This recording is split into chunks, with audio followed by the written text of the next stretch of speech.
This is Prep Rally brought to you by West Termite Pest and Lawn. It's playoff time in Arkansas as the regular season came to a close last week. It's a new season for the teams that have punched their ticket to the postseason. And we'll start today's show in the 7A West, where Fayetteville made history Friday night in its 49-14 win against Springdale Harbor. Now, the win clinched an outright league championship for the Purple Dogs for the first time since 1963. Now, Fayetteville had already wrapped up the number one seed from the 7A West, but congratulations to the Bulldogs for winning the league title. Bladen Fike fired 3 touchdown passes for Fayetteville, and Isaiah Satanga, who made a verbal switch last week from Oregon to Arkansas, had 3 catches in the win.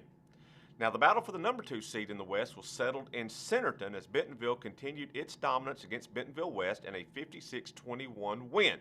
The Tigers got a big game from quarterback Drew Wright, who was almost flawless in the first half, completing 13 of 14 passes for 284 yards in helping Bentonville take an early and a commanding lead. Bentonville coach Jody Grant said Wright was exceptional in the win. Today, he turned it over to Drew's hands and said, hey, go for it. Yeah, we did, and he did a good job with that. He operated really good. I'm proud of that young man. He's been resilient through all this and been a great leader for us, and his practice habits are awesome, and, you saw it tonight. Yeah. Both Fayetteville and Bentonville will have first-round byes this week in the first round of the playoffs. Now, with the top 2 seeds settled, the battle for the 3rd seed was decided in Rogers as the Mounties hosted Crosstown Rogers Heritage. Now, the Mounties led just 21-14 late in the second quarter before exploding for 4 touchdowns in the final 2 minutes 28 seconds of the first half to take a 49-14 halftime lead. Rogers got a punt block return for a touchdown, recovered an onside kick which led to a touchdown, and also took advantage of a late Heritage fumble to score a touchdown, which fueled the 4-touchdown surge.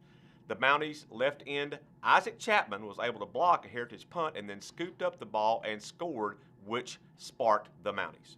Split second, when did you kind of see the ball was free? Well, I saw I blocked it. I felt it hit my hand, and then the ball went over to the side. One of their players went to go get it, and then Jacob Jenkins went to go get the ball as well, and he thought that the other guy had the ball, so he jumped on him, and the ball just jumped out, and then I was able to scoop and score. For Rogers coach Chad Harbison, the win was a significant step for his program in his first season. Cade hits the punt return, and then we stop and we get a block, and then pick up and scoop and score right there, and then we get it. I can't really remember how we got it back the last time, but we got it back again. We scored, and then we kicked one and got it and scored. It was just a phenomenal 4 minutes right there at the end of the half. Photos like the one seen in today's show can be seen and purchased on our website at nwaonline.com/photo. So be sure and check those out online or in the digital edition of the Northwest Arkansas Democrat-Gazette.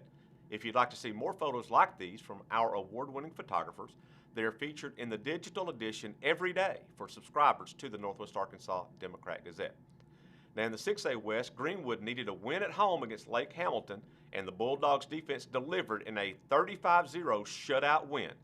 Greenwood, which earned the number 2 seed from the West with the win and a first-round bye this week, scored on 4 of its 5 first-half possessions for a 28-0 halftime lead, and they never looked back. Greenwood coach Chris Young said he was proud of his team for taking care of business. Yeah, we talked all week about our preparation. We thought our preparation was great. Not only our scout team, young guys giving us a great look at the offense they run, coaches working their tail off on the weekend. I tell you what, our offensive and defensive coordinators just did a great job preparing our kids, and we thought there was a chance this could happen tonight. They had 79 yards, I think, in the first half, and I don't think anybody expected that. Yeah, they're a good football team, and they'll bounce back. They got some great players, a lot of players back from their state runner-up team last year, and a good football team, well coached, and those guys you'll hear more from them before this year's over. In Class 5A, Farmington earned the number 3 seed in the 5A West in J.R. Eldridge's first season as the Cardinals coach by routing Alma 47-29. Sophomore quarterback Cameron Van Zant fired 6 touchdown passes in the win. The Cardinals will travel to Whitehall this Friday in the first round of the Class 5A playoffs. In 4A, defending state champion Shiloh Christian tuned up for the playoffs with a 56-13 win against Huntsville, and the 4A4's top seed Ozark blasted Waldron 42-3. Also in Class 4A, Prairie Grove locked down the number 2 seed in the 4A1 by crushing Elkins 45-19, and Lamar earned the number 2 seed in the 4A4 by topping Mena 21-9. In Class 3A, both Charleston and Boonville earned big wins, and Cedarville running back Darrell Kadich ran for 331 yards and 4 touchdowns to help the Pirates down Lincoln 40-20, securing an 8-win season for the Pirates and a home playoff game this week. Also, big props to West Fork as the Tigers blasted Greenland 42-15 to secure a playoff berth. Ross Ivy scored 3 touchdowns for West Fork. Now, you can get even more prep sports news with our weekly Prep Rally podcast and Prep Rally live on tape shows on the NWADG YouTube channel. Just click the subscribe button and access that content each week along with this show. Now, for the podcast, you can listen each week on SoundCloud, Apple, Google Play, Spotify, and Stitcher. The state cross-country meet was held last week in Hot Springs.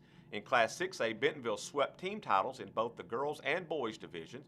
Fayetteville's Hudson Betts claimed the tape in the 6A boys in 15:50.28, and Bentonville's Madison Galindo earned the girls title in 18:30.63, defeating defending state champion Carson Weismiller of Fayetteville to win it. Congratulations to all state cross-country competitors and state champions on an outstanding season. That's it for this week's edition of Prep Rally. We'll be back next week as we recap the opening round of the state football playoffs. Thanks for watching.